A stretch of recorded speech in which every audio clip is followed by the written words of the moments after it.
साहित्य अकादमीतर्फे देण्यात येणाऱ्या 2025 या वर्षासाठी प्रतिष्ठेच्या पुरस्कारांची घोषणा आज करण्यात आली।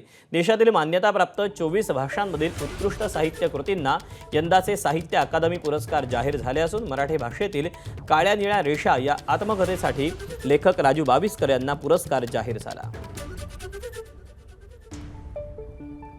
स्वतः राजू बाविस्कर आपल्यासोबत आहेत। काळ्या निळ्या रेषा असं नावाचं आत्मकथन होतं, पण याच्यात या पुस्तकात काय होतं की प्रांजलपणे जे जगणं होतं किंवा जगणं आज पण जे लोकांचं आहे ते इतके निमूळपणे जगतायत की त्यांचं काही मोठी तक्रार पण नाही कोणाच्या विषयी।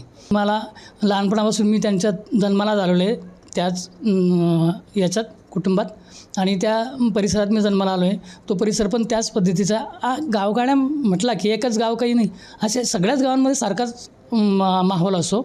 तर तिथून जगून जर ती सहल असेल मनामध्ये आणि ती सहल की इतकी गरिबी असेल अर्थात, पण गरिबी जरी असली तरी पण माणसं चांगली योग्य माणसं भेटत गेलीत की मी चित्र चांगला काढतो असं म्हणणारी लोकं पण भेटत गेलीत मला, आणि एक ती प्रेरणा पण असते खरंच। आणि त्या प्रेरणेने माणसं भेटली की त्याची बेरीज करता येते, आणि ती बेरीज करत करत मी आता इथपर्यंत आलो आहे, चांगल्या माणसांची बेरीज करत करत। चंद्रशेखर नेवे, ABP माझा, जळगाव।